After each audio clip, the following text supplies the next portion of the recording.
a large cult following after its one-day release, based on a Broadway play or an off-Broadway play. I'm guessing whoever wrote it was gay. I can't remember, though. Beth Broderick is here, and Andrew. Now, Andrew's at Levitas. Yeah, and that's the second time you got it wrong. Last time he was here, you couldn't get it either. What I call it, Levitas or something? Like Levitas, I got it, right? You know, from Party of Five, and Beth, of course, Sabrina the Teenage Witch, and I ran into our favorite Caroline Ray yesterday. No way. That's right. Where? At a home improvement store. Carol and I both just bought houses, so we're living at Home Depot. We go together on lunch hour. Yeah, she doesn't exactly have the eye of the tiger. I was talking to somebody who was, like, helping me, and she was like, are you guys going to be long? And I'm like, hey, Caroline, yeah, just a couple more minutes. She's like, well, we're going to go eat then. I said, you know, we'll be done here in a second. She just has to circle something in a catalog. Yeah, we'll eat. I was like, you're going to go eat and then come back? Yeah, we'll be back.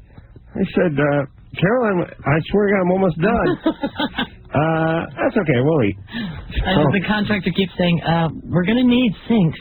She's like, oh, right. That's what we were looking at.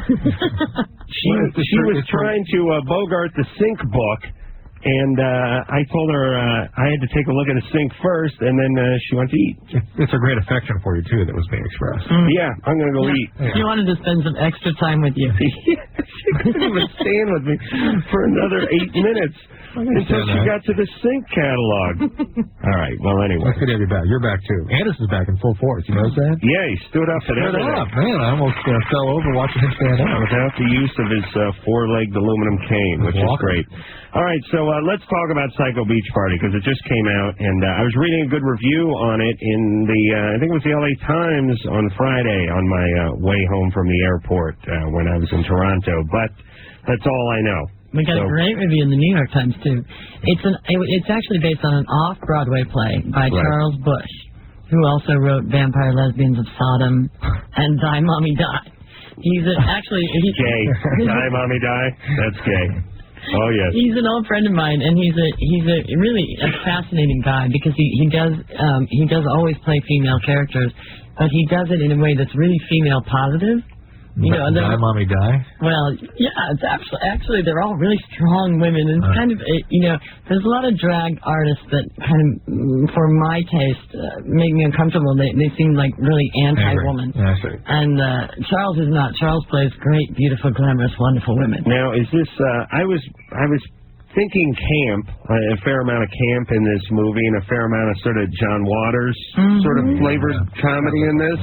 And a stand-up with the Frankie and Annette, sort of 60s beach parties, beach blanket bingo type of movies. Yeah, absolutely. There's a lot of parody in it, a lot of movie references. It's very funny. So is it scary? What do you think, Andrew? Well, scary. It packs a wallop. No, it's not scary. Titillating? Oh, wait till you see Andrew wrestle. Oh, really? Who are you wrestling? This guy, Nick Cornish. Oh, you're dressed like a guy. Nice. In oil. Underpants? Oh, oil. Yeah. Great. Yeah. Nice 1960s, Perfect. bottom, very sexy stuff. And does it take place in the 60s, or is it just sort of parody that genre? It takes place there. Everyone's got the beehives and those... Oh, I've got those crazy, like, bell-shaped dresses with my little chicken legs sticking out the bottom. Ridiculous. Drew wore one of those in the last Teen Choice Awards, I think. I did. Yes, looking good. All right, we'll take some calls. By the way, it's at the Lemley Sunset 5 if you're out here in Southern California. Los Angeles, and University Edwards, Irvine Art. Wait a minute, I'm just reading straight off this page. Irvine Art in Long Beach. Is that right, Ann? We'll get this straightened out. The Art in Long Beach. The Art Edwards in Irvine. Okay, there you go. Huh? There you have it. Nicole? Yes. You're 19. Yes. What's up? My boyfriend and I had sex a few days ago for the first time, and everything was great, but the thing is, he said the condom he was using felt as if it was cutting off his circulation. And when he ejaculated, he felt as if his penis was being suffocated and his balls were sore. So, I was wondering what caused that. I mean, he's an average guy. When he says sore, does he mean in pain, or they were upset at the penis? And I worry about suffocation too. I wonder if the oxygen supply, whether there's adequate flow through the condom. Right, you'll have to cut the penis off eventually. Well, he said it felt as if somebody kicked him there several times. So. Right. And did he tuck the testicles into the condom like I do, or did he leave them out? No, he left them out. I see. Well, we've never heard that complaint, have we? I've heard that kind of complaint before, and it's usually guys just arguing to find a way not to use a condom. It's not an overwhelming symptom usually. Sort of, it's like when OJ was trying to put the glove on. Yeah. And he was like struggling, and he almost fell over, and he was like, "This ain't no way. It can't. No, it doesn't work." Yeah, and it's the old. I'm hitting your diaphragm. You have to take it. Yeah. Right. He actually insisted to use the condom. All right. Well, let's keep going down that path and look into different sizes of condom. Okay, well, there are the sizes. You guys, how long have you guys been together? We've been together for about 3 or 4 months. And are you on any other kind of birth control? I'm on I just started birth control like 2 months ago. So And you're covered. Yeah. All right. You guys are monogamous, right? Yeah. He was a virgin? No. He's had sex before, but I've only had it like once. So it would be a good idea for him to wear the condom. A new article came out today in Annals of Internal Medicine about female-to-male transmission of HIV that showed that given adequate levels of virus in the blood, which is really the issue, female-to-male transmission is just about as likely as male-to-female transmission. Why? We thought it was something else. Let's not forget syphilis is back big time. Syphilis is back. And syphilis, my years as a physician, we've gone through several waves of syphilis. And syphilis is easy to treat. The problem is people let it go. When the chancre goes away, which it will, they just assume it's gone, and it will come back. So, hey, Nicole? Yes. But you guys are monogamous. Your boyfriend and girlfriend have been together for some months. You're on birth control. Yeah. So you can probably start working the condom out of the equation. Yeah, well, listen, hold on a second, everybody. I know, but here's what I want to say. It's so easy for us to sit here and tell everyone to put a condom on every time, all the time, play it safe and all that, but we're living in the real world. These guys are a couple. Yep. She's on birth control. They've been together for a while. Why don't they both go get tested full Go get tested and then lose the condom. There you go. All right? I'll go for that. So it was the condom size, correct? Yes. Okay. All right. Thank you. All right. And what other tests should you get? Because, you always talk about the AIDS test, but the chances of this guy having AIDS aren't that good, but the chances of him having something else are probably greater. Chlamydia? Well, if he has those symptoms, though, the probability of those tests being positive are pretty remote. So you get tested for syphilis, you get tested for AIDS. You do the Woods Light test. Oh, yeah, I had that one done on my You just ask your doctor for an STD screen. Right. And he'll be able to he'll know what that is. I was watching TV on Saturday, and they gave out there's something on KTLA. They had like the Lucite Pyramid Award or something for excellence in sexual responsibility in broadcasting and television or something.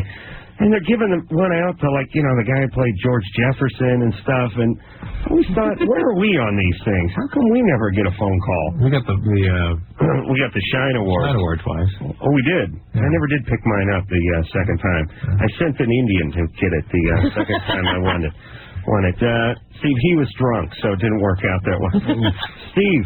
Yeah. Hey, mayonnaise. You're 16. What's up? That's my main mayonnaise. Hey, thank you, Steve. Thank you. Hey, can I fart for you real quick? You want to fart? No. Yeah, go ahead. That's early in the evening. Oh, go ahead. Okay, hold on. Okay, go ahead. What was that? Yeah, that's pretty good. Yeah, sauce. We bought it. Yeah. All right, Steve, thanks for that. Was that it, or did you have a question? I got a question. I got like this really hairy. I got a question. How's that phone smell? It's terrible. You have a hairy ass? Yeah, and I just wanted to know, because my girlfriend does not like it at all. Yeah, you're screwed too. You're 16. Yeah. My ass looked like a couple of dolphins' heads that were together at 16, and now now I can't. I lost my keys in the crack the other day. Minotaur. Yeah, you're screwed if your ass is hairy at 16. You have a very, very bleak future when it comes to ass hair. Close his mouth. Is that what? Yeah. I'm Italian, and my eyebrows grew together when I was like 12. Oh man, yeah. You can try waxing. Yeah, find a good waxer. No, it really. Your ass. There are people that'll wax your ass. Yeah, but I know they're Asian women. These poor Asian women. It's like these poor Asian women. They come to this country, and then Americans go like, "Hey, could you get my crotch? Put some wax on there. Come on, get up in there, honey. Come on, you got those little hands. Get in there." But this, what you're talking about here, basically, trying to pull the coat off a chimpanzee. Right. And there are laser techniques that can be used. Come on, you should get this. Okay, but hold on a second. We decided, and I don't know who we are, because when I think we, I'm thinking gay males, and like Pam Anderson and 5 of her friends decided 6 years ago that it wasn't okay for guys to have hair on them anymore. After millions of years of men having hair on their bodies, somebody decided that they could no longer have hair, and like idiots, as guys, we all bought into this. And then what happened is all the guys started shaving and plucking and waxing and lasering. Now, none of the guys had hair, and it left a small percentage of guys who really felt freakish because they still kept the hair that the other guys yanked off. Guys are supposed to have hair on them. There are magazines for those guys. Let's talk about the Playboy wax and all of that. Now, nobody's supposed to have pubic hair, period, now. I mean, it's like... That's where a lot of the girls in the porn movies with those little tiny hats on, it's just horrifying. Horrifying. It's terrible. Yes, really terrible. It really offends my delicate sensibilities. I know I speak for Andrew when I say that, too. But listen, he's 16. He has hair on his ass. Do we need to send him to a laser facility, or can't a 16-year-old lad in this country run free with hair on his ass? I say go wax it. You may like it. Yeah, I'm not sure you can wax. I mean, it'll be tear his epidermis off. I mean, you're talking about... and then where do you stop? You know what I mean with the wax? You're just going to have a mohawk going down the center? Well, but I've seen, if he shaves it, and he's going to get all those red bumps. Yeah, the shaving's the way to go. Make more sense, really. But I'd shave and then the light. I think the laser is the way to go. But listen, I forgot what I was going to say. Listen, you don't if you shave, make sure you tone afterwards. Like use a toner, like rose water or something. Tone afterwards. Tone my ass. Next time Ray shaves you? Listen, geez, my buddy, 14 years ago, gave me $20 to shave my ass, and I took it. And Drew holds it against me. You don't have good friends. You guys just sit around with your ascots and read the Wall Street Journal. You don't know what it's like to have buddies. You have acquaintances. You don't have buddies, Drew. That's the difference. Jake? Hey, what's up? Hey, Jake. Hey, how you doing? You're 21. What's going on? Hey, you people run a great show. I just thought I'd say that. I'm just tripping out the fact because, see, the difference, you get phone calls like this all the time, but the difference, I have to listen to you people. It's a great show. It really is. You have to listen to you incarcerated? Run your show every night. Just so happen to be a radio DJ, don't matter what station. But anyway, I'm sitting here listening to your show right now. I'm just tripping out the fact of the delay of the satellite. Well, thanks, Jake. What's your question? My question is, I keep bottoming out on my girlfriend and my fiance whenever we have sex. Yeah. You hit the cervix. I know, and now the thing is, she doesn't want to get married because she says she don't think she can handle a lifetime of that. Wow. You think that would be an excuse, or do you think she really means that? I'm looking at the one woman in the room. That's a good question. Well, that can be really painful. But don't you think if a woman were really in love with a guy, she would sort of work with it? Yeah, you got to work with it. Yeah. Absolutely. But so it seems. Can't it? No, you can't. I mean, it could pass a kid through, for goodness sake. No, Jake, it can be uncomfortable for women, and particularly if she has endometriosis or any infection up there, history of infection or scarring, or lots of things, cysts. Then it can be very uncomfortable. But even so, most women put up already with a lot with men, don't they? And if they're in love with a guy, they'll work with stuff. And this is sort of sounds like an excuse to me. Yeah. Have you been willing at all to work with her about it? I've had problem. My track record doesn't go to show either. My track record happens to be where every girl I know, they always complain about the same thing. Destroying the cervix? Exactly. The big boy. Well, maybe you're going at it a little too hard there, baby. Well, there ain't nothing wrong with that, is there? No, listen, you got to pack on some weight. Pack on some weight? Yeah, your gut will hit before your penis gets to the cervix. Hey, I haven't talked about it in a while, but I came up with this idea. What do we call that? The love grommet? It's like a batting donut for your penis. It's essentially a foam rubber donut. You slide it over the penis. It's about an inch and a quarter thick, and it doesn't let you bottom out. The donut catches before the penis hits the cervix, and we make it out of a space-age sponge-like fiber that gives you a little spring-back action, too. You see what I'm saying? The slogan. I think that's a good idea. The donut stops you before it hits the cervix. That's right. Yeah, I think you should patent that, honey. That sounds like a really good idea. Big money maker. Hey, you work a little ring toss into the foreplay. It's a good time. Keep it right there on the right on the bedpost. Also, you could look into using Astroglide or something that's like a really good lubricant. Help her out a little bit. But it seems like it's the deep penetration that's causing her the problem. And it seems to me that when this is a problem, the woman has to set the tempo. And that means she's got to get on top, and she's got to be the sort of depth, the purveyor of depth. You know what I mean? She can't just lay there and let the guy go to town on her. Right? Am I right? Yeah. Yeah? Well, I think it's very helpful in establishing, Yeah, and he's got to work it out a little bit. Yeah, exactly. But if she don't want to marry him, it's not because of that. What name is that, Drew? Danae? Danae? Yeah. You're 16? Yeah. What's up? I masturbate and stuff, right? And then sometimes it gets really boring. Already? Well, it's not, you got to kill yourself. Why do you do it? It's 16. Well, I mean, it's because ever since I broke up with my boyfriend, I got all horny and stuff, and so now when I masturbate, I cannot satisfy myself. All right, so you missed the human part of this, right? The interpersonal part. Yeah. Which is normal. Right. You need a vibrator. So I'd say just relax. Well, do you have an orgasm? Yeah. How you doing? You're still bored. Yeah. This is women. Yeah, that's right. That's what that is. No, but it's difference between men and women, right there. Right. Yeah, and then what you need is a relationship, but don't rush out. Just take your time and realize that's what you're missing, and go ahead and find another boyfriend as time goes on. Well, why don't you give it a couple days off and see if it doesn't reignite the spark? Once in a while that happens to me. Things get a little even in the greatest love affairs, like the one I have with my hand. Things get a little stale. So he switches hands. They get a little passé.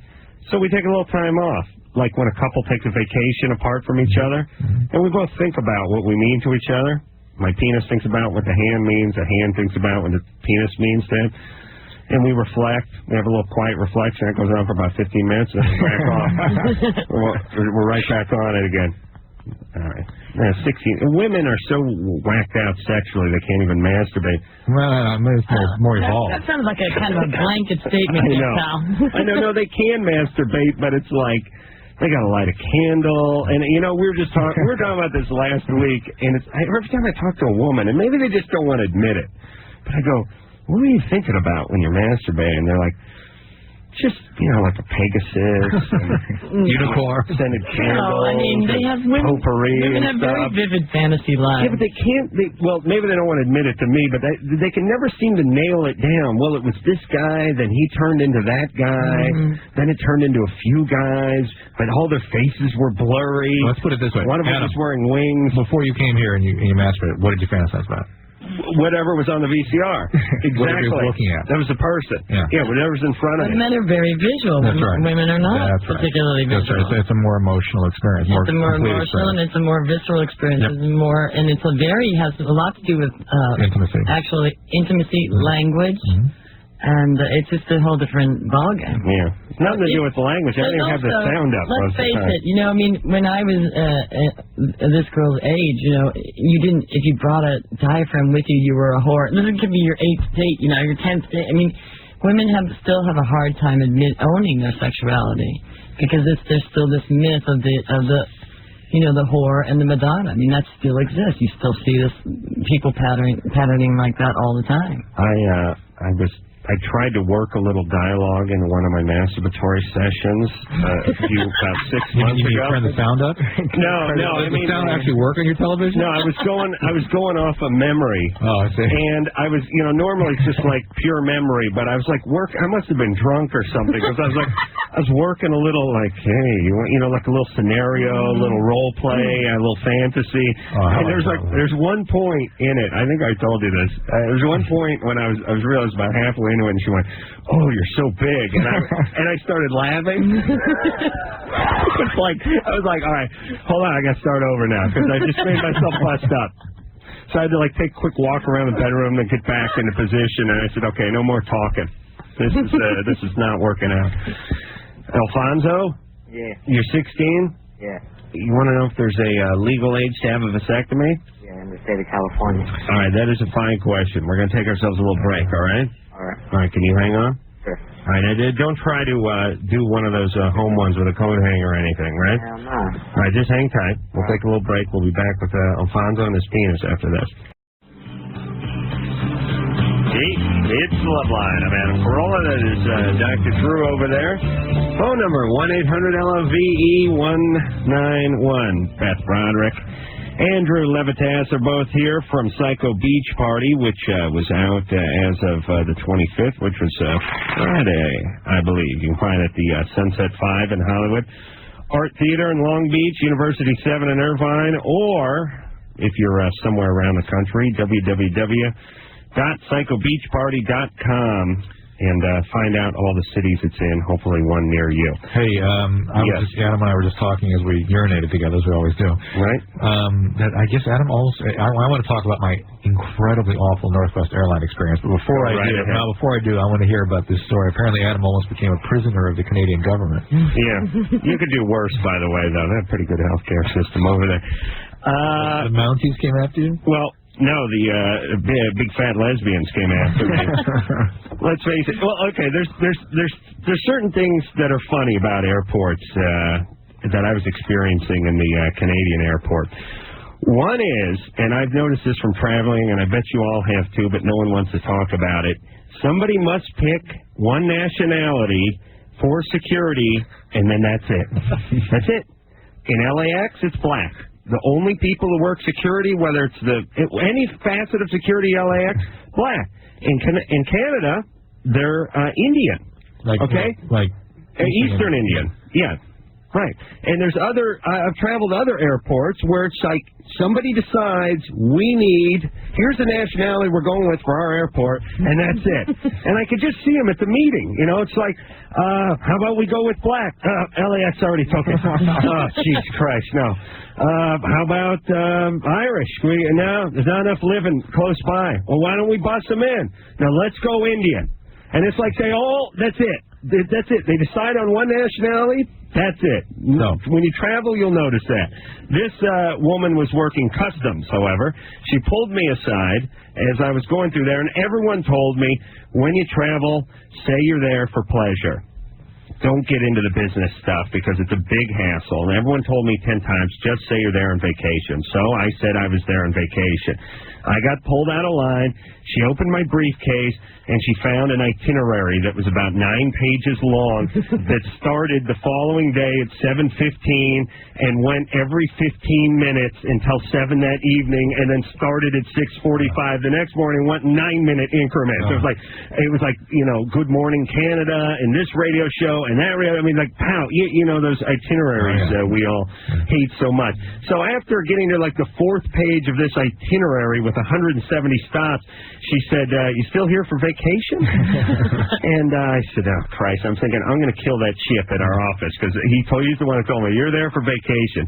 So she says, listen, we got to go through everything. So she starts going through the bag now. And here's what happened with the bag. Now, I got a Busty magazine in my briefcase. Now, here's how God works. If people don't believe there's a God. If people don't believe there's a God, here's how God works. I leave early, I think it is Tuesday morning, trying to catch the flight out of LAX, have no pornography on me. I have a woodworking magazine. I have 2 or 3 woodworking magazines, a couple of car magazines, a model airplane, all very straight, above the board, almost wholesome type magazines, model building and woodworking and all this. As I'm going down the stairs to get into the car, I say, I better check my mailbox because I haven't checked in a couple days. It's going to start piling up. I'm going to be out of town for a day. Open the mailbox. There's the busty in the mailbox. Now I'm holding the briefcase with the busty in my other hand and the car door open. Now what am I going to do? Stuff the busty back into the mailbox? No, it's going right into the briefcase. Fast forward 5 hours, me standing in front of the angry lesbian in Canada and her parading around with the busty magazine, actually showing it to some of her compadres that were there. Anyway, the whole part with the itinerary and the vacation didn't bode well, didn't jive for them at all. They pulled me aside. I thought I was going to get the finger at one point. Oh, my God. Because here's my thing, too, though, and I think we should all be this way. It's not like I'm a heroin mule. You know, I'm coming to your crappy country to do a little publicity for some show. Oh, the Man Show, which I forgot to tell everyone to watch tonight, which we sold in Canada. Just let me go about my business. I'm not doing anything wrong. Why do I have to feel like a criminal? And I gave her a little bit of attitude, and she made my life miserable from that point on. I did not get the finger, but I had to stand in line for long periods of time and do nothing. And here's a very alarming thing, and I hope Alan Thicke is not listening to this show, but I got into an argument with the guy behind the counter who said, when you do all of these shows that are on your itinerary, you get paid for those, don't you? And I said, no, I don't. This is publicity, but I don't get paid for any of these appearances. And he said, oh, yes, you do. A Canadian would. And I said, no, you wouldn't. You wouldn't go on a morning show and get paid for that. And I said, listen, what if Alan Thicke was doing a morning show, and he said, who's Alan Thicke? I said, holy Christ, you don't know who Alan Thicke is? Now we went a different direction with the conversation. You're Canadian, right? Yeah. Born and bred? Yep. You don't know who Alan Thicke is? Nope. He's your most famous Canadian. Don't know him. So I quickly shift gears into Michael J. Fox. They said, you know Michael J.? Yep. I say, if he did a morning show in L.A., he wouldn't get paid for that morning show appearance. That is what I'm doing in your country. So then he let me go. Didn't know Alan Thicke is. Horrendous. I have a great suggestion, because I get picked out of line every time. I just look like a lady who has been shopping. Wow. You know, they have that look about me every time they profile. go. You know, they give it, come here, we're going to sit there. You're just cute, and I just want to talk to you. So I have a yellow legal pad whenever I go out of the country and work, and I write down every single thing I've ever bought in that country. I mean, chewing gum. And by the time they get like halfway down the pad, they're just like, oh, my God. Kill president. Please come. All right, Drew, you want to do Tear Northwest, a new a-hole? Let me just say that I'll tell the story maybe after next break, next hour, but I had one of the most awful experiences. They could have helped me. I ended up running through the Minneapolis airport to have the door shut in my face. Yes. No help from door shut. Did one of those look at the pilot for 15 minutes? Right. While they're rebooking me, I kept looking at the plane is still here. I'm sorry, sir. We shut the door. Yeah. There's a few things in life. There's the meter maid who already started riding, and there's the plane whose door is shut. But we'll be parked here for an hour, but the door's technically shut. Here's something I wish I didn't know, that Catherine McCord got them to goddamn open the door for her. Right. After it's closed. So that means it can be done. This is our beautiful blonde co-host on Loveline, who told us a story once about waving to the pilot through the window, pointing at the door, and the guy got out and wouldn't open the door for her. I know this happens. I now know it. You better grow some boobs. What drove me insane, though, is I got out at the gate like 12, and I had to go to gate 91. If they had, and I was asking for help, and they're like, I don't have time for you. If they just said, sir, there's a pathway, a tram that will take you in 30 seconds across this. You went all the way around? Run 4 miles. All right. To get the thing shut in my face. Well, and a man of your age, too. Could have killed you. Alfonso? Yeah. You're 16. Yeah. You want a vasectomy? Well, I don't want to have no more kids.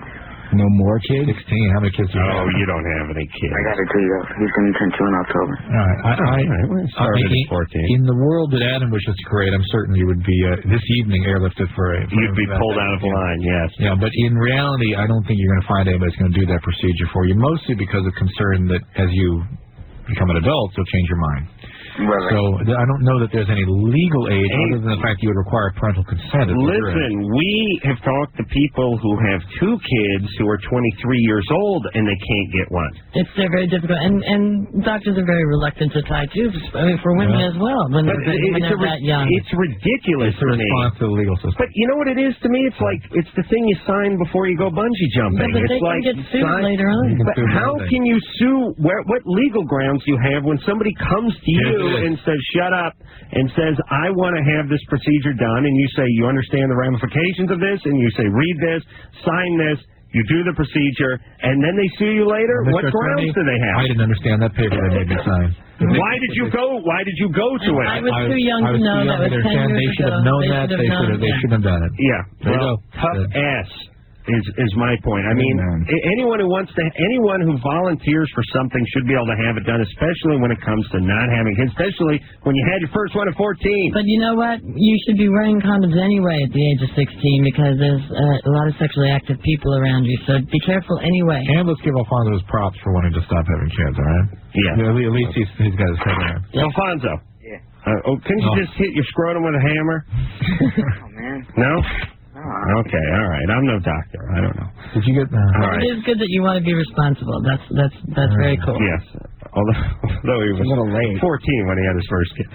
Okay, let's do the math. By the time he's 45, 7,000 kids. Carlos?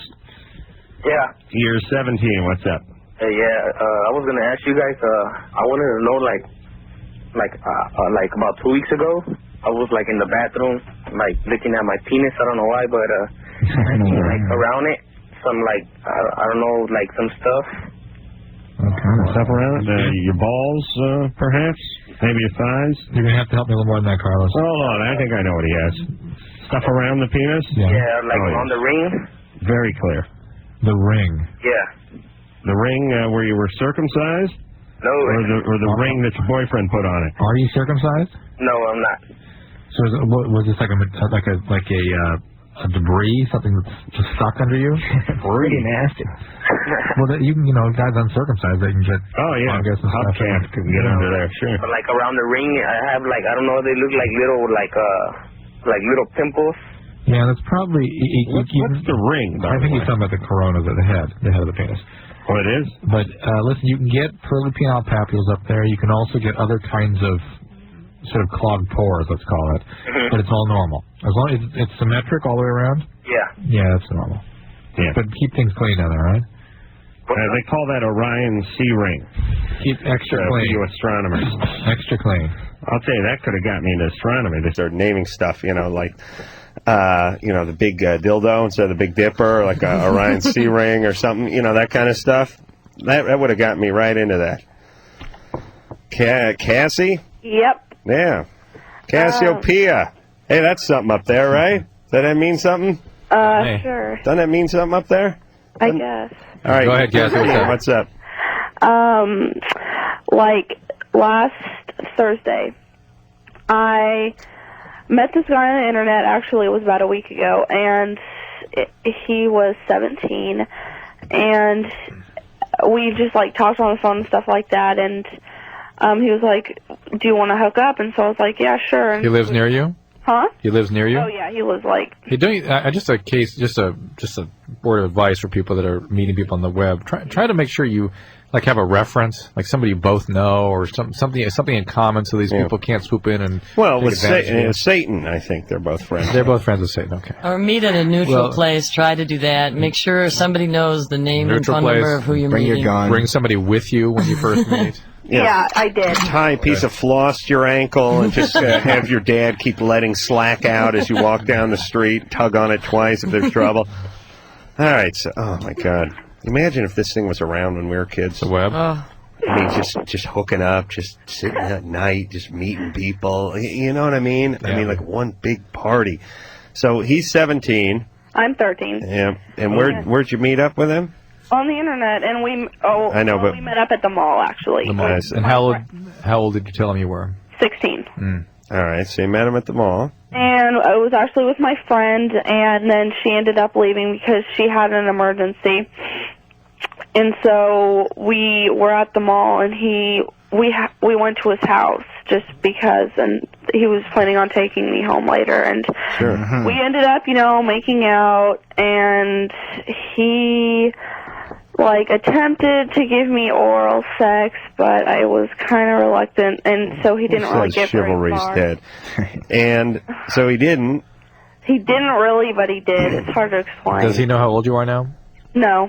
Are you still seeing him? Well... Wait a minute. He didn't really, but he did? I don't want to know. I want to know. Through the pants? What'd he do? Yeah, he took off my pants, and, you know, he went down there a little bit, but he didn't really do anything to, like, you know, I didn't, like, have an orgasm or anything. It just, 13. you know. Did you try to stop him, or were you enjoying it? Yeah, I ended up stopping him. Why don't we do a little probing on Cassie's history here, no? Nope. You don't want to tell us? No, I don't have anything. Yeah, I'm not getting a weird vibe off her. I'm just really sort of not. 13 and a little big for her britches, I'm getting which came off over at the guy's house. Trailer vibe. Oh, really? You white trash, Cassie? No. What are you? I swear to God. I believe you. Huh? What's up? Nothing. I'm with you. So what's your question? And my question is, like, you know, what should I do? Like, should I tell him that I'm only 13? Yes, or Absolutely. Yes. No, tell him you're 12. Really freak him out. But... Yeah. You like him? Yeah. Well, you like the attention or you like him? I like him, really, because I could get a guy, I mean, my age, and I like him as him. I don't like the attention. But Right. I do, but I Your dad is in the home. Yes, he's in my house. He's not an alcoholic. He's not an alcoholic. He's not away all the time. Not a truck driver. We go to church and everything. He's an elder at my church. Well, yeah, I understand, but he's available to you all the time. Yeah. All right. Hey, see, I'm just getting the... Here's the deal. We talk to people on this show that are 13 that seem like they're 19, and we talk to people that are 13 that seem like they're 9. Yeah. Cassie is a 13-year-old, and this happens with women sometimes, Yeah, yeah. especially. There's 13-year-olds that are like 18-year-olds. There's usually a reason they've been moved along a little bit. Yeah. Yeah, but I wasn't getting that you know, sort of abuse or rape or anything. No, not necessarily. She's just a little precocious and ahead of herself. I'm getting the sort of no guidance at home kind of thing going on. Dad's an elder in the church. Yeah. Hey, Cassie? Yeah? How old do you have to be an elder? Or do you just be there for a while? And what's going on? You like your dad and your mom? I love my dad. And are they doing a good job with you? Mm-hmm. This is your biological dad. Yeah.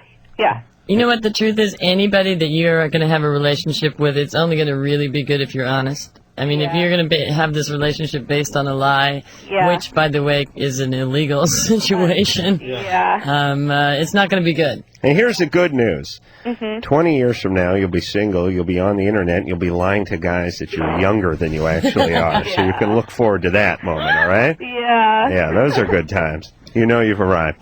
All right. I was thinking to myself, you remember I told you I bought a case of wine for no reason a few months back, and that officially made me an adult? Right. I was sitting around.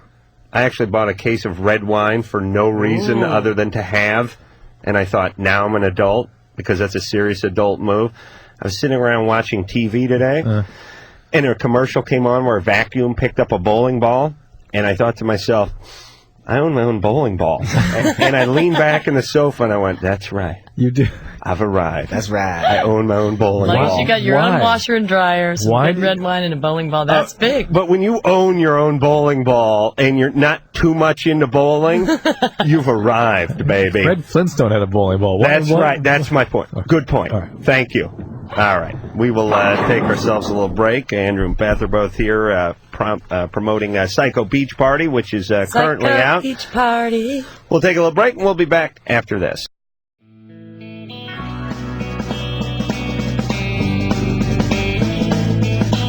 It is Loveline. I'm Adam Carolla. That is Dr. Drew over there. Tonight we have from Psycho Beach Party, which is a movie which just came out this Friday. Beth Broderick is here, and Andrew Levitas as well. You can see it at the independent, smaller, cooler theaters, and just check into www.psychobeachparty.com and find out the cities that it's in, and go check it out. All right, we ready to roll here, guys? Yep. Drew? Yeah? Marie? Yeah? What's up? You're 22. Drew, tilt that screen down a little, would you, brother? I can't read it. There you go. What's up? I am on birth control, and I went to my doctor at school, and I had heard in the past that in case of, if you're going on a trip or traveling, that it's okay to skip your period. And the doctor... To take the pills right straight through. Yeah. Right, to take the blue, skip the green, and just go straight to the new blue. Right. If you're traveling. If you like, well, the typical Changing thing. time zones? No, the more typical thing is I've got a wedding coming up. I've got a honeymoon. I've got a honeymoon. Yeah. I don't want to have this thing happening. I see. I'm meeting my boyfriend in New York. Exactly. I don't want to be menstruating. Leave a trail from the airport over to the hotel. Thank you. Thank you. All right, I get it. Thank you. If you're traveling. Listen, I don't understand that kind of code. What the hell's that mean? He not only told me that it was okay, but he said it was even better to just skip your period every month. Because in the past, women, that's historically what happened, because they were getting pregnant all the time, that they just skipped their period every month, and that for some reason that was better for me now. So I went ahead and I tried that. Not only did I not skip my period, you bled like crazy. I got it for, instead of, normally I'm 7 days, I got it for 12 days. Oh, yeah. No, this was not good advice. What kind of doctor was this? This is a doctor. Your nose and throat. Yeah. It was just a health center doctor. So I didn't know what was going on. Was a physician, MD? He was a physician. He's a gynecologist. I've actually been reading articles about this. A lot of doctors are experimenting with this, and there's this theory that women need to menstruate less, but there's absolutely no proof that this is a good idea. And see, now I'm really worried because I didn't know what was going on, so I just kept on taking the blue pills, and now I just finished my period the second week of August, and I already have it again. And I'm not. No, you need to see somebody. It's something called endometrial hyperplasia that you can get, and there are other kinds of abnormal growth of the lining of the uterus that can be stimulated by hormones. Okay. And so it's something you want to get looked into, and abnormal bleeding is a sign of that. And it may just be they need to stabilize your endometrium by giving you some progesterone for a while, and then putting you on a break for a while, and just letting this all sort of settle down. Do you suggest that I get off birth control? I suggest you do nothing until you talk to a gynecologist, but you talk to somebody you trust and who's well trained, and don't change anything just yet, because you start monkeying even more, and it's going to get even more complicated. Because I'm supposed to start my blue pills. Well, it's Sunday night. So I still have another week of blue pills. Do I keep taking the blue pills, or do I take the green pills? Just keep doing what you're doing. Stay on the package you're on. But tomorrow you make an appointment with somebody to get this thing evaluated, because you need a plan. So who did you go to meet on this trip? What? Who did you go to meet on this trip? I was just, my boyfriend and I were traveling. I see. So I decided, okay, this is a good time to try it. So I tried it, and now I'm all screwed up. Yeah. You're all screwed up. It's not a big deal. I doubt that you have a great time on this trip. I doubt you have any of those. Just for fun. Tell us all the romantic places you went. That's great. I know. I don't think it was worth it. Did you give him some oral sex? I'm not going to share this on the radio. Yeah? Oh, please. You've already humiliated yourself. Come on. Gee, thanks, Adam. All right. By the way, he's a big fan of your man show. Oh, good. Yeah. Well, he's a keeper, this one. All right. So stay with him, possibly marry him, and talk to someone with some credentials. Don't worry about it. I doubt you have any of those things I was mentioning, but it's something that needs to be. All right. So what is the plan then? If you the plan is if you have excessive estrogenization, you can stimulate the endometrium, the lining of the uterus. But what wrong advice did this person give? I bet he didn't give the advice she got. I see. I probably said maybe you could do that every 2 months or something, and she took it as, I'm never going to skip my pills. Andrea. Yes. You're 34. Yes. You found your 6-year-old daughter putting things in her vagina. Yes, I did.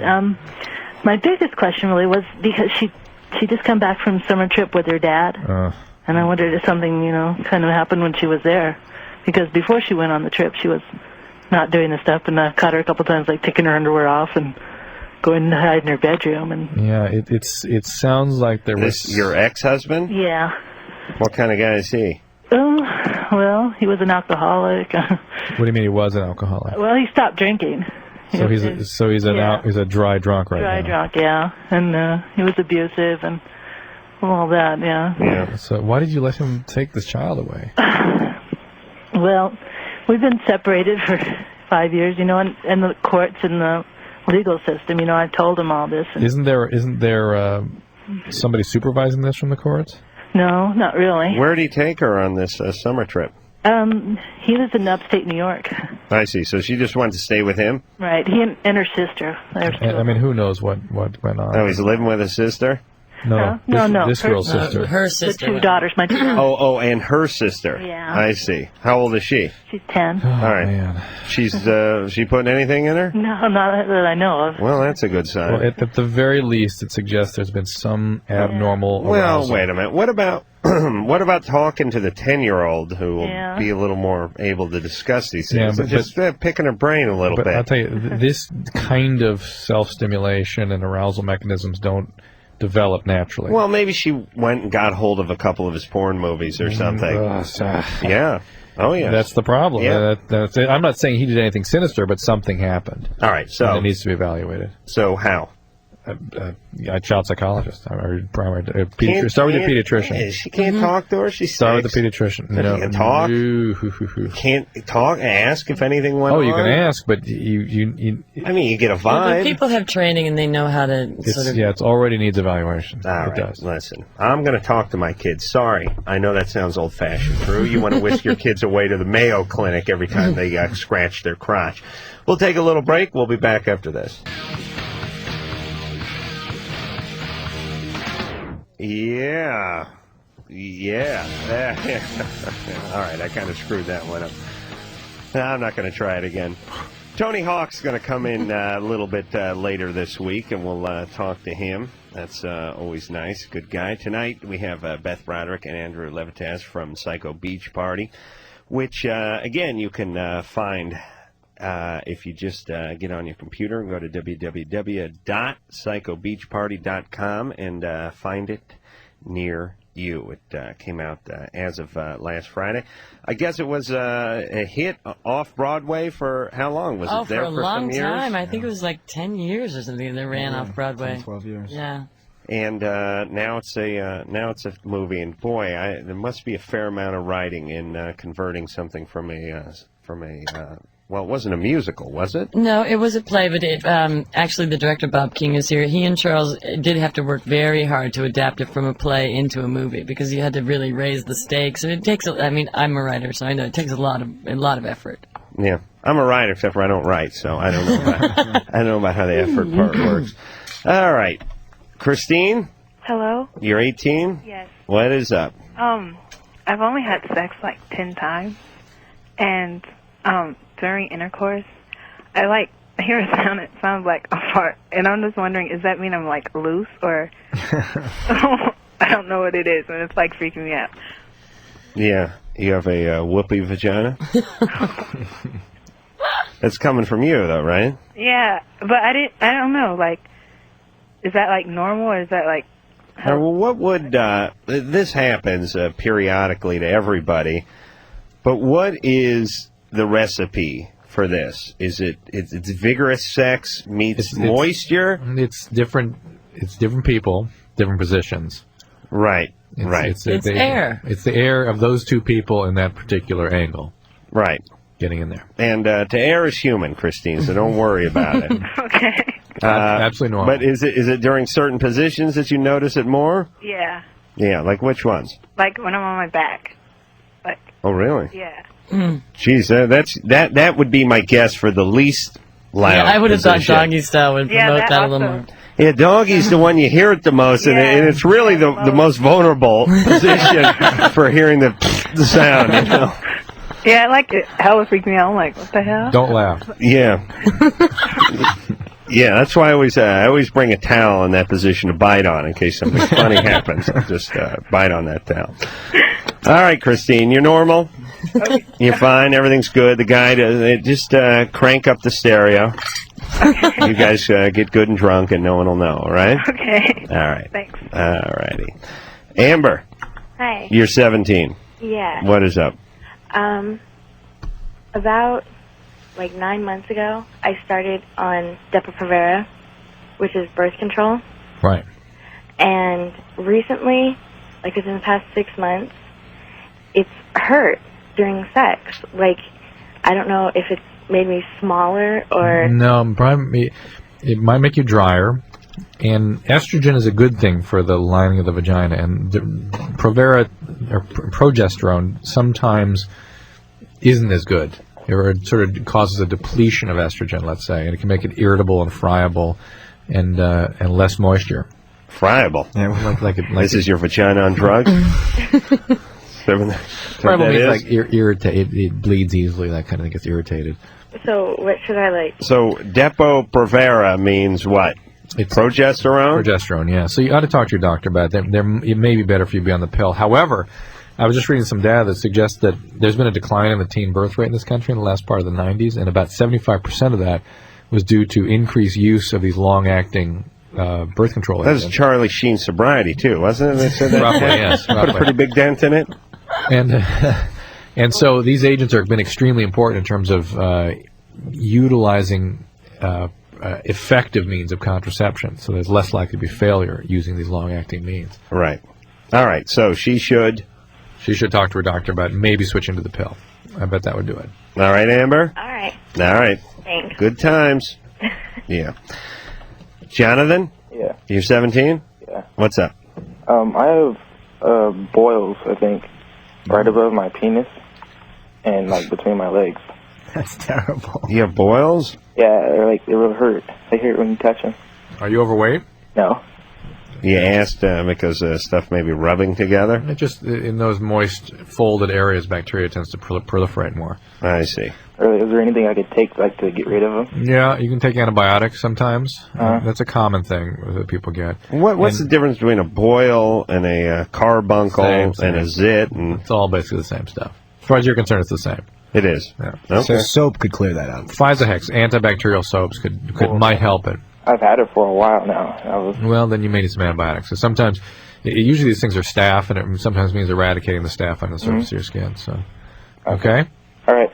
All right. Thanks. That's got to be nice for the ladies when they run into the boils down there. Is that a boil, or are you just glad to see me? Here we go. Jake.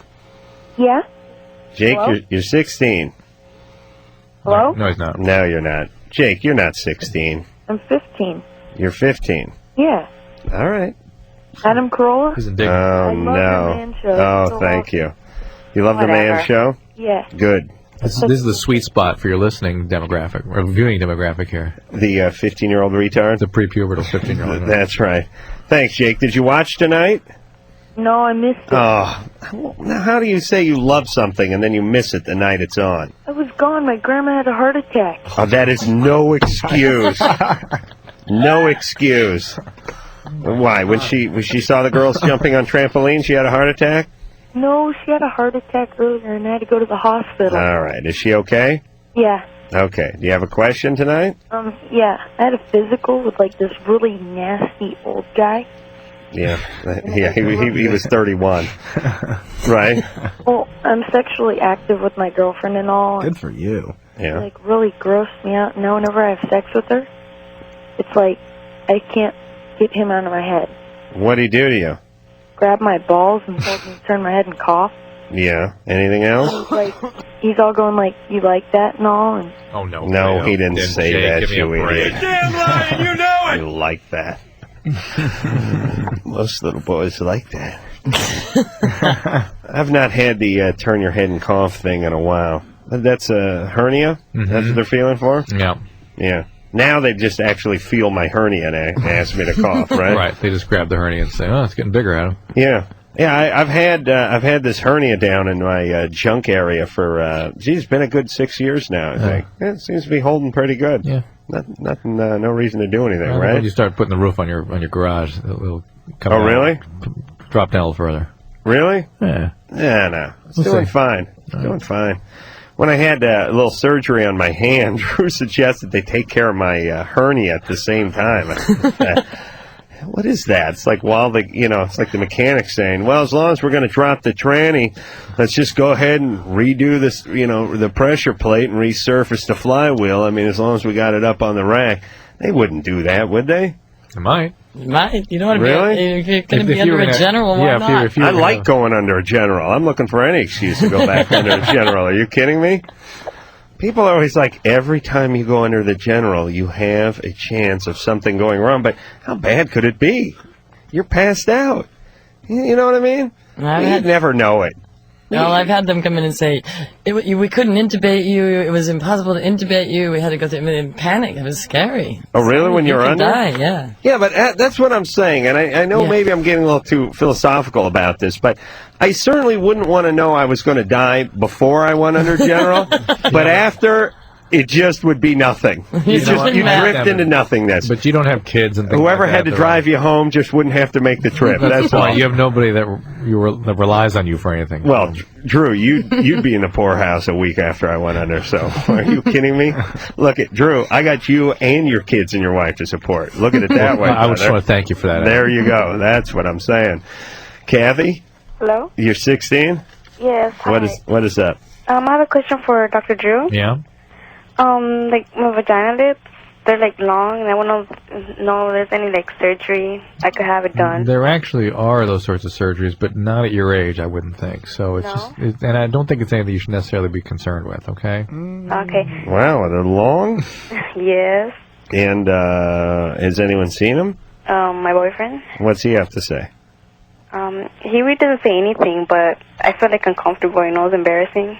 Yeah, Why don't you talk to him about it?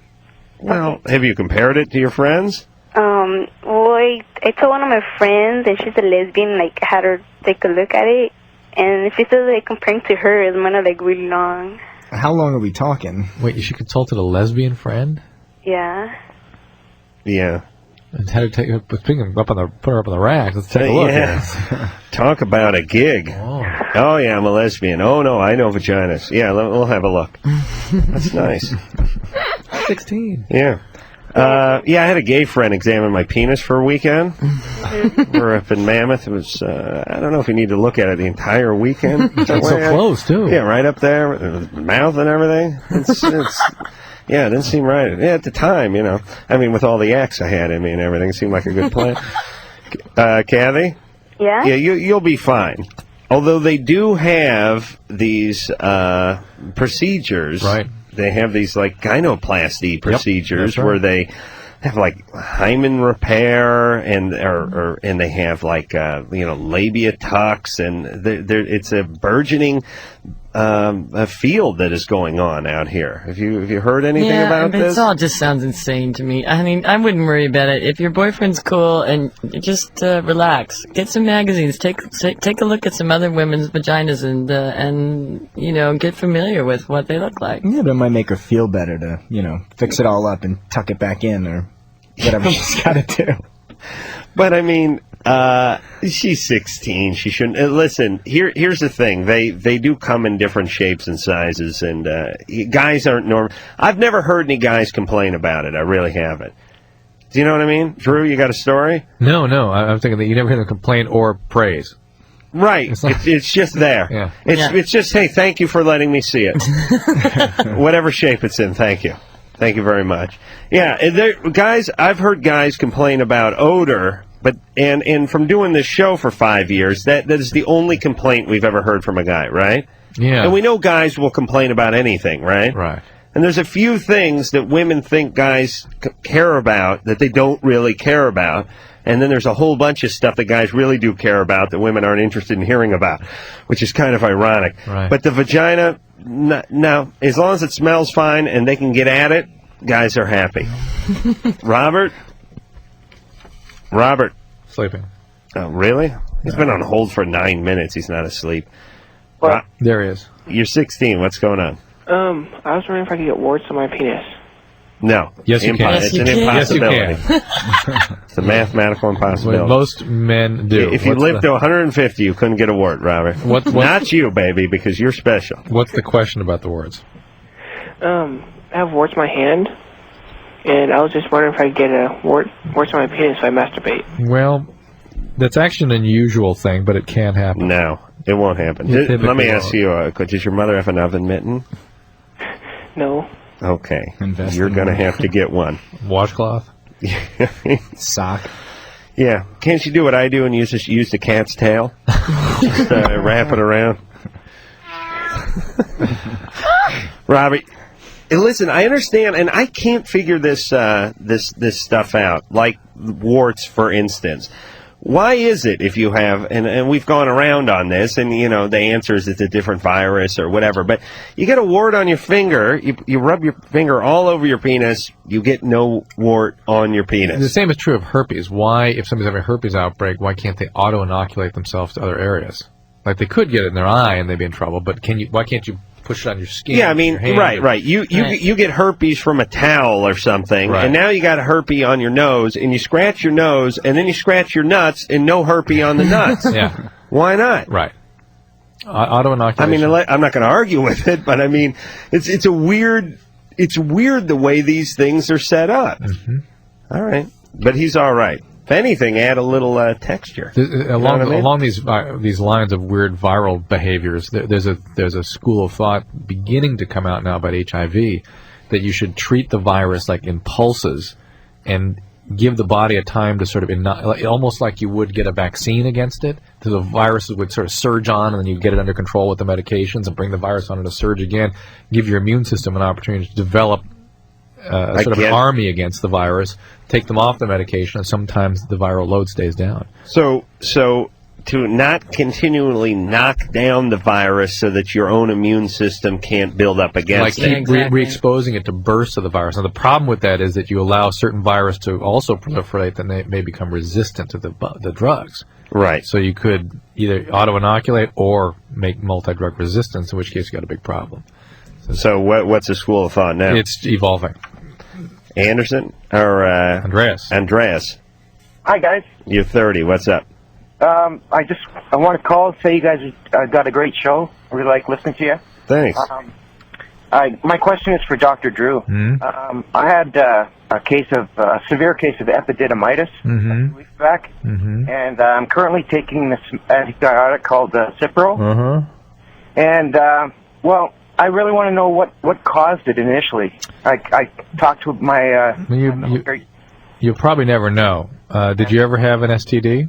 No, I've been in a monogamous relationship for now. So, what's epididymitis? Epididymitis is an infection of the epididymis, which is the thing that sits on top of the Let me testes. write that down. And infection, like inflammation, and it can be caused by chlamydia, can be caused by gonorrhea, it can be prostatitis, can set you up for it. Any of those previous infections can predispose you to it, but it's most typically as I understand, a gram-negative thing. That's why they put you on the Cipro, because that covers gram-negative organisms. So yeah, they ran several types of antibiotics through me. Yeah. All right, but are you worried that you have a venereal disease? Well, I'm not worried about myself. Could I have contracted it through my... No, it's not a venereal disease per se. It can even sometimes be more inflammatory than infectious. I mean, the first course of antibiotics may have cleared it up, but you're left with this inflammation. So sometimes urologists will use anti-inflammatories like the Aleve or Nuprin or something like that. How does it present itself? Testy pain. Ooh, yeah. Yeah, I had swelling. My right testicle was like... Swelling's not too bad, minus the pain. How come nothing swells the penis, Drew? Everything on the body swells but the penis. You notice that? You know what swells the penis is? You know, we get these people that complain of sort of fracturing the penis. They're going at it. Right, to break some cavity in there. They miss, and he bends his penis the wrong way. Right. At Iowa State yesterday, there was that was one of the questions, and they described. He was, well, what do you mean? What'd you see? Well, now his penis looks like a sweet potato. Nice. Yeah, he's putting the sweet back in sweet potato. All right. You know what's weird? My stepdad, he loves sweet potatoes. He don't like yams. And I always yell at him, listen, you idiot, a yam is just more of a sweet potato, you jackass. And he never listens to me. Guy drives me nuts with that. Could you imagine having to live with that? They like sweet potatoes, they don't like yams. JP? Did JP hang up? Sounded like it. Sounded like it to me. John? Yeah. You're 17? Yeah. Yeah. Sorry for disturbing you. But we have some important questions for you. Like, what's your goddamn question? Yeah, Uh-huh. I was wondering because, like, I got raped at the age of 11 and, by, like, one of my dad's friends. Yeah. And, I don't know, since, like, I always felt like if I was attracted to, like, guys, but, like, in a way only. Well, what that kind of activity does is set up arousal mechanisms that tend to confuse sexual orientation. Mm-hmm. What is this? Was your dad a biker or something? Nah, he was like, normal guy, but like, that day he got loaded and, he was sleeping and, his friend was there and, like, he raped me and I just never did tell anyone, though. You never did? Nah. And did this guy still come around and hang out? Sometimes, yeah. That's a good buddy. And you still have never told anybody? Nah, no one, like, just kept it to myself. And now you're attracted to men? Yeah, like, only in a way, like, I just, like, check them out sometimes, but... And you think this is what did it? Yeah, I'm pretty much, but, like, I'm just, like, wondering if it could be this or... Yes, it could be It's definitely connected. Yeah, because, I mean, I like girls and everything, too, but, like, People are even talking more now about situations like this as men who have sex with men. Not gay, but men who have sex with men. Oh, I'd like to talk to those guys. But that's what this guy kind of is. He's got this sort of mechanism's been put into him, quite literally. Right. And he's not gay. It's not where he's going because he still has his other sort of track established. Left alone, he would have been straight. He would have been straight, but somebody got to him and screwed with him. Yeah. I have a girlfriend, but I just never told her anything either. Yeah, you got to talk to somebody, John. You with any luck, you can straighten this all out with a little bit of therapy. Yeah. And these are really post-traumatic stress reactions, or I know. Should I tell my girlfriend? Yeah, but you don't have to feel guilty about having these attractions either. I mean, there's lots of people in the world that are bisexual. There's a lot of different sexualities out there, and they're all great. You just need to take care of yourself in terms of this rape and really see a therapist and work through it. I wouldn't worry about telling anybody else except a professional. So I shouldn't tell my girlfriend, or you get yourself a therapist and tell that person. Yeah. All right? Yeah. All right. Hey, John. Yeah. Here's the deal. How old's your girlfriend? She's what, like 15 or something? Yeah. 15. What's she going to do with that information? She's a freak out. Yeah, she's like. I'm just wondering, if I should tell her or not. No, tell a professional. You'll freak her out. Just look at this as any other trauma and any other event, almost drowning, car accident, fire, whatever, and you're having some post-traumatic stress disorder, and you got to talk to somebody about it. What is it with the human, though, that they nearly drowned in a shipwreck? They don't want to run back out in the ship and blow a hole in the hull. Right. Yeah. Blow being the operative term there. But I know what you're saying. Drew and I have discussed this many a time, which is this, nothing could be more traumatic to an 11-year-old boy than being raped by one of Dad's drunken buddies, right? And in any other facet of life, and we all know people who got bit by a dog when they were young, or almost drowned when they were young, and they won't go near the ocean, or they won't go near a dog. So they don't recreate the whole thing over and over again. Well, there's a lot of guilt association with it. I think that because even though you are raped or have sex imposed on you against your will, if you have some kind of a neurotic response to it, which most kids do, then they live with a guilt about that, and it starts to really grow into something. Is it? But I wonder if it's guilt. No, I agree with Beth. I think rape is a good thing. All right, we were going to. That was your point? Right. We're going to take ourselves a break. And, Drew, we're going to pee together, right? If you're ready. All righty. You're gay. When we come back, we'll talk to Robin, who's 30. Wants to know, has to get a drug test, wants to, smokes a lot of weed, and wants to know how long it'll stay in her system after this. Yep, it is Loveline. I'm Adam Carolla. That is Dr. Drew over there. Phone number 1-800-LOVE-191. Skateboarder extraordinaire Tony Hawk will be in here a little bit later this week. And I don't know if I saw him at the X Games. He must have been there, doing commentary and all that kind of stuff. Psycho Beach Party is the movie we're talking about. Came out last Friday. Check into psychobeachparty.com. Boy. And it's at the Lemley Sunset 5 if you're in L.A. That's right. That's Beth Broderick and Andrew Levitas. And, Drew, these things were only in the microwave for about 30 seconds. I think they need another minute or so. Mine's not boiling. Can we stuff a tea bag in this thing? All right. Ann's head now. These things are like hotter than... He's holding up a bottle of water. Where were they? Were they under a goose or something? All right. That's good. It's better. Hey, remember when people thought cold water was bad for you? Yeah. People around the world still think that. Oh, they do? Yeah. Yeah, they're just miserable. There's people around the world think cold beer is bad for you, too, those idiots. Boy. This is the greatest country in the world. Robin? Yeah. You're 30. Yes. What's up? Well, I have... Oh, by the way, welcome back, Adam. I'm glad to hear you back on. Stryker did a good job while you were gone, but no one said, "Hey, listen, you idiots," like All you right. do. So Thank you. You want to know what? You want to know? All you Kiss idiots. my actually. ass, you idiots. Yeah, there you go. I had a great time in Canada. The only thing that was disturbing about Canada, besides lesbians. I passed a big venue where there was a big concert. White guys scalping tickets out front. That I found that frightening. I've never seen that before coming from the United States. This guy's holding up signs. Who needs a ticket? I got a ticket. Who wants to buy a ticket? All lily white. And I thought to myself, wow, we got to be somewhere else. Not a lot of diversity there. Nope. Robin, what's up? Well, I have a. I'm sure they're horrible at it, by the way.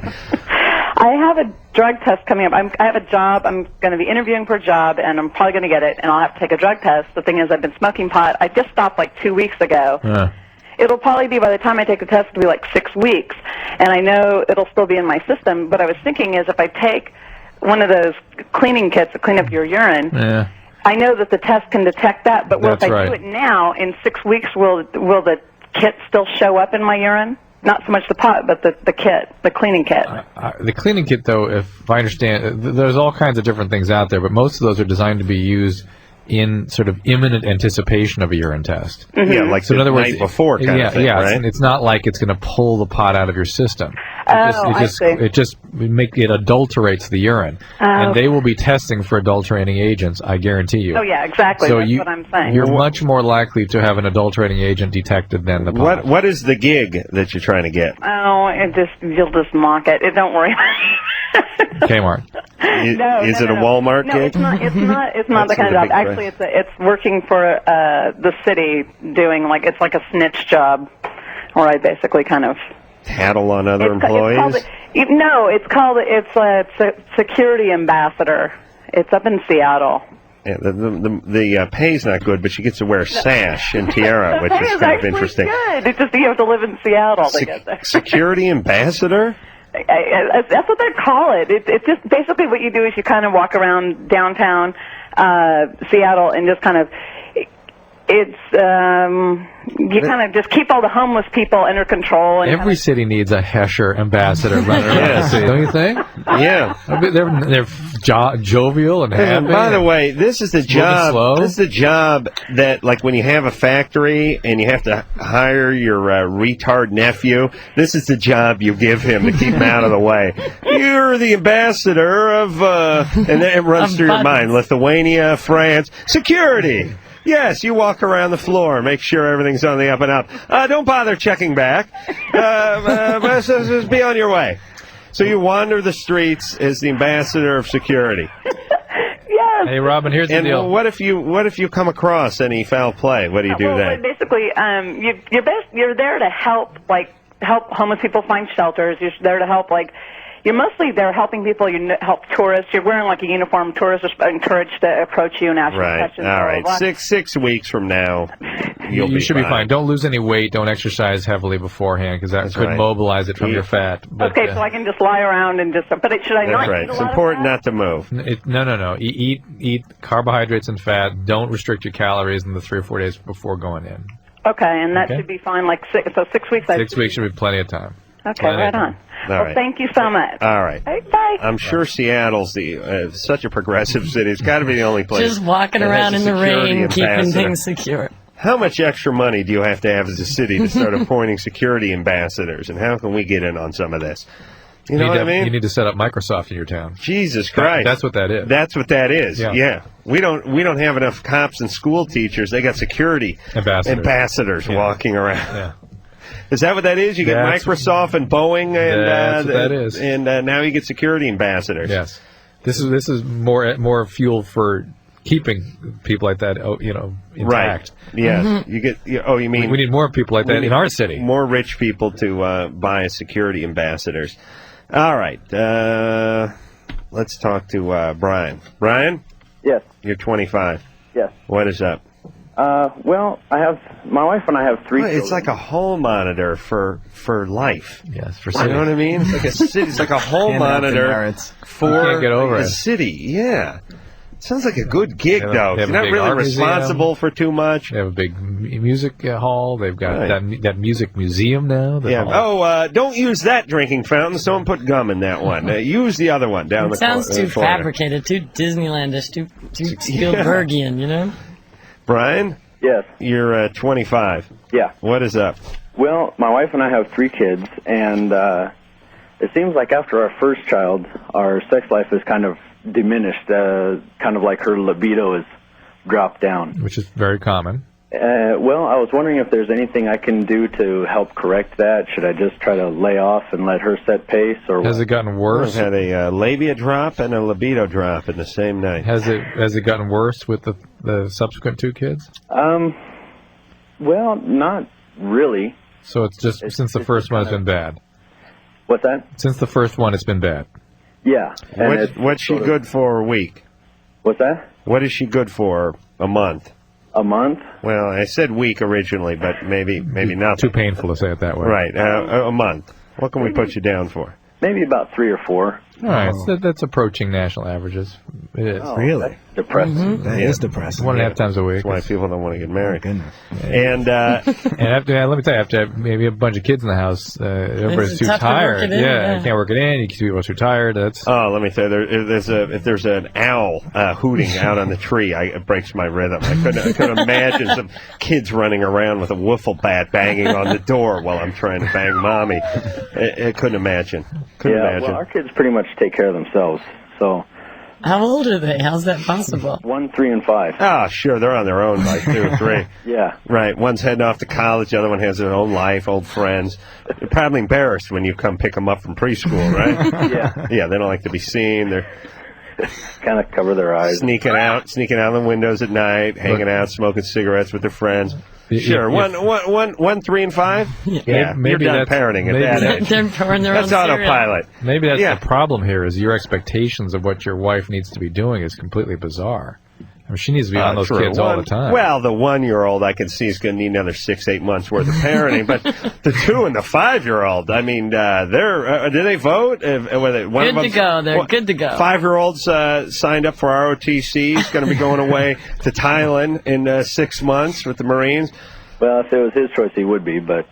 yeah, they're on their own at that age. I think I'm hold off until about 18 on that one. Good man. No, my wife and I, we share parenting about 50%. It's more like 60-40.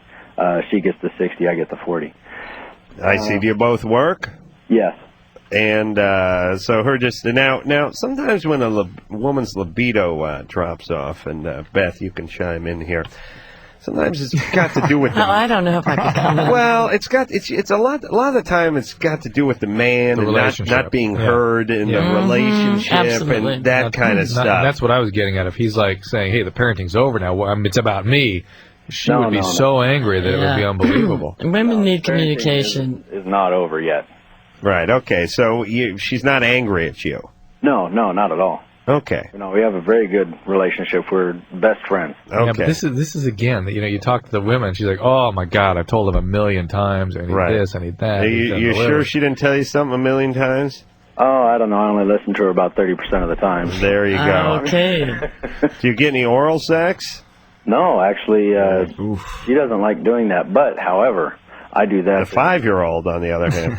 What's that? Well, look, you do it to her? There are multiple things that can go on. One is that there are hormonal changes, and sometimes something as simple as going on the birth control pill can restore some of that chemistry. So there's also the potential of there being a depression, both related to the stress of being a parent and or a postpartum process. There is the fact of the scheduling and the demands of child-rearing, and then there's the interpersonal issue, whether or not there's something going on here, which we kind of suspect there is. Here's the thing. Here's my take on this.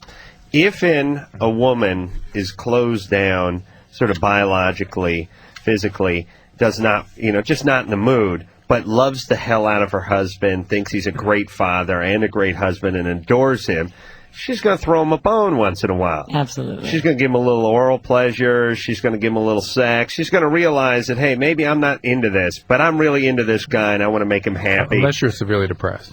Right, and so once, twice a week I'll give him a little action, even if my heart's not in it. But if somebody's only listening to you 30% of the time, and you're not feeling like you're communicated with, a woman will shut down. Absolutely. That's the problem. Peter? Man would never pull that crap on a woman. Peter, you're 13. Yeah. What is up? Well, my uncle had taken like an oath of celibacy to be true to his wife or something, and about the other day I was rummaging through my old closet inside my room and I found pornography, like, I don't know, magazines and videos. Does that violate his oath of celibacy? Well, yeah, kind of. I mean, because I look up to him and everything, and How does that violate his oath of celibacy? Maybe that allows him to maintain his oath of celibacy. That's a celibacy tool. It's an aid, celibacy aid. And don't look up to him. You might get something in your eye. Now, is this... Peter, what's your nationality? I'm Mexican-American. Oh, okay, because I heard something going on. I couldn't put my finger on The it. smoke alarm needs a battery. Oh, is that what that is? Huh? Okay. You got to get that thing hardwired in, Peter. You can't just keep replacing that 9-volt every 10 minutes. So, yeah, don't judge your uncle too harshly. How old is he? He's about, I don't know, like 43. And how do you know about this oath of celibacy? Well, because, we go to church every weekend, and it was like he went up to talk and everything, and he was talking about it. Was he having problems maintaining his monogamy with his wife? Well, yeah, because, he's living with us right now. But was he having trouble And she's not living with you right now? No, they're not living with us. I was wondering about the word celibacy. They got into a little trouble together? No, actually, she lives in Mexico, and he's staying with us for a while. I see. All right, so this is something... See, Peter, one day as you get older and something other than urine and air comes out of your penis, you'll realize how important it is to have these tools in order to maintain your relationships, especially when people are in different countries. He should be commended for this. Okay. You understand? It's okay. So, I'll tell you what. This weekend when you go to church, I want you to bring the pornography with you. I want you to stand up and make a declaration on your uncle's behalf, okay? Well, here's evidence that he's maintaining his oath of celibacy. That's right. I have hard proof. That's right. You hold up that big jugs in Spanish, and do they have that, by the way? I'm sure they do. Do you think they have it in large print for the older folks? I have to look into these things. Grandes éxitos en español. I saw the Canadian Hustler Oh, yeah. last week when I was in Canada, by the way. Same chicks, by the way. Didn't notice the difference. All right, we're going to take ourselves a little break. When we come back, we'll speak to Elvis. I don't know what his problem is, but his name is Elvis. After this.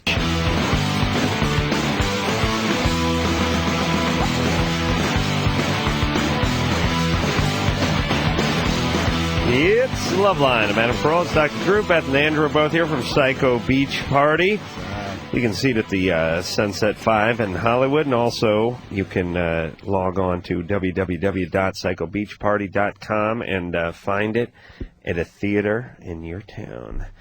All right, we will get back to the phones and speak to Elvis. Again, Tony Hawk will be coming in here on Tuesday, and we'll talk to him. Right now we'll talk to Elvis, who's 20. Elvis? Hello? Hello. Yeah. I've had sex 3 times with my girlfriend, and I never had an orgasm, and she did. She did? I don't know why. Well, she's happy. That's good. And have you had sex with other people? Yeah. Did you have an orgasm? Like after that? After I had sex with my girlfriend, you asking me if I had sex? No, in other times in your life. Other yes, people, yeah. Other people. Oh, yeah. And Yes. with this one, I don't know. And I don't know, because I like her and I want to, have a serious relationship. That's why you're not performing. It's because you're so anxious and so overwhelmed. You want to be so... Is he not performing? Is the penis not working? No, yeah, my penis, is all right. You can't deliver, as we say. And I can't, I don't have an orgasm. And because, the first 2 times, I was drunk, so I was Sure. probably because Well, that's how she got you into the sack, right? I was drunk and I was high, I was like, maybe it's because this is, I'm not having an orgasm. And then I was sober, and then I had sex with her, and nothing happened. She complaining about this? No, she told me, she was like, I didn't have an orgasm after the sex, Yeah. And she told me, All right. she came I don't know how many times. Well, okay. What about if she finishes you off with a little oral sex? You think that would work? She told me she would do that, but no yet. Not yet. I don't know. Yeah, she wants to see the money. I see. All right.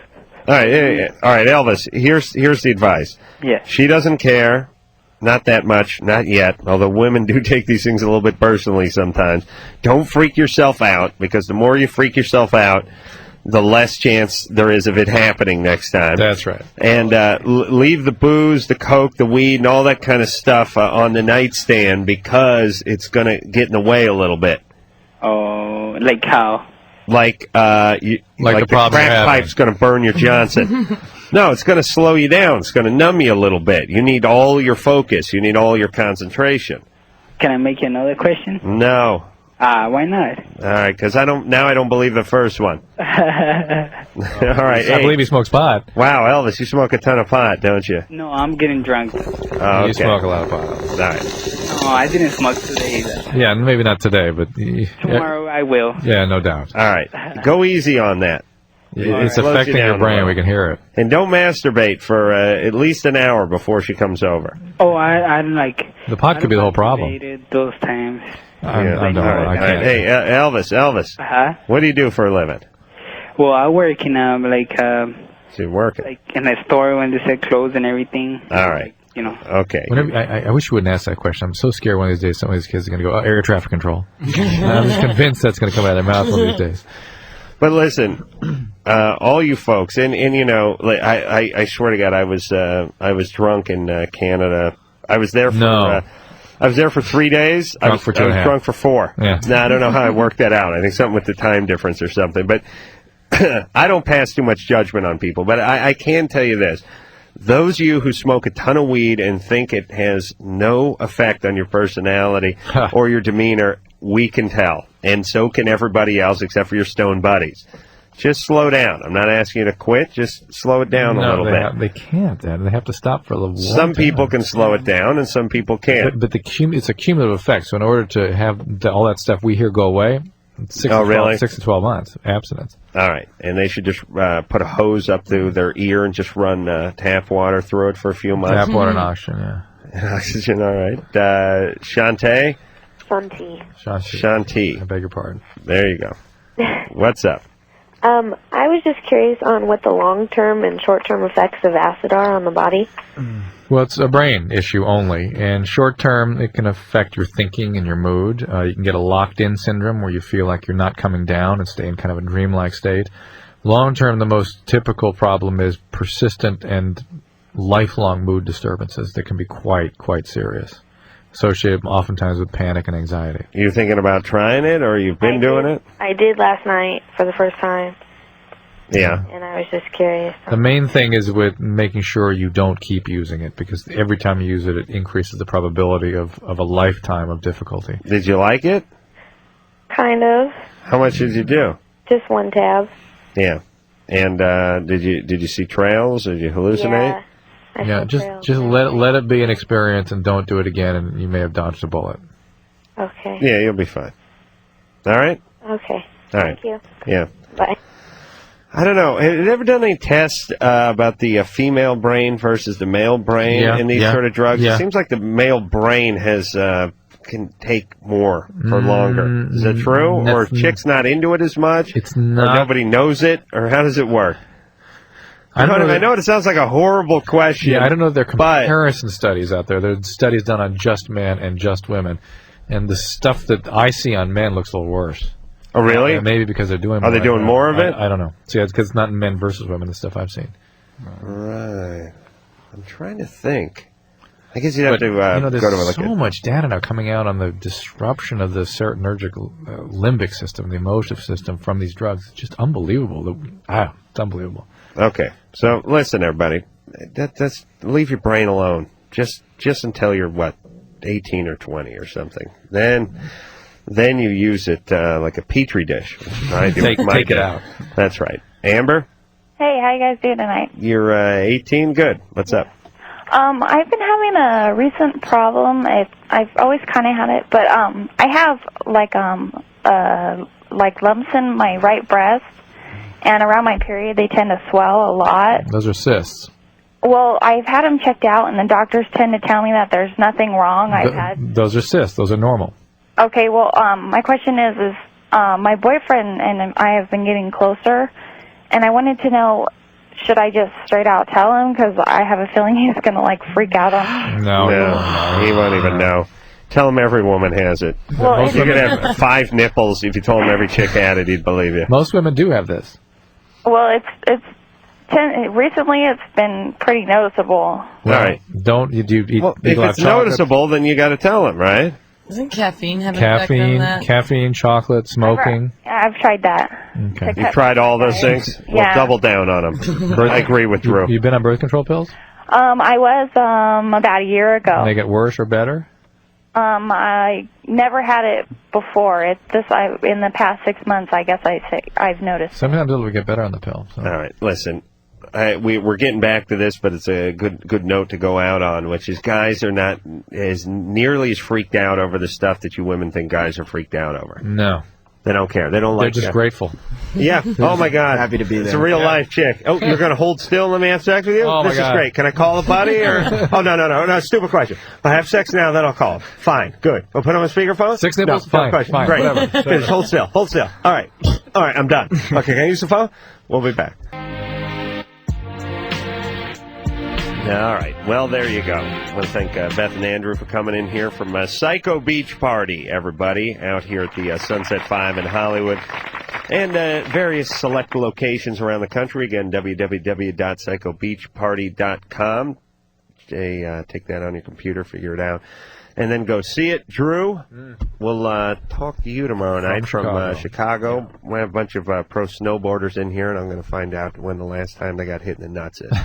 So, until next time, this is Adam Crow for Dr. Drew saying mahalo. I think rape is a good thing. This has been Loveline. The opinions expressed on this show are not necessarily those of the staff, management, sponsors, or this station. The producer for Loveline is Ann Wilkins Ingold. Loveline is a presentation of Westwood One Entertainment.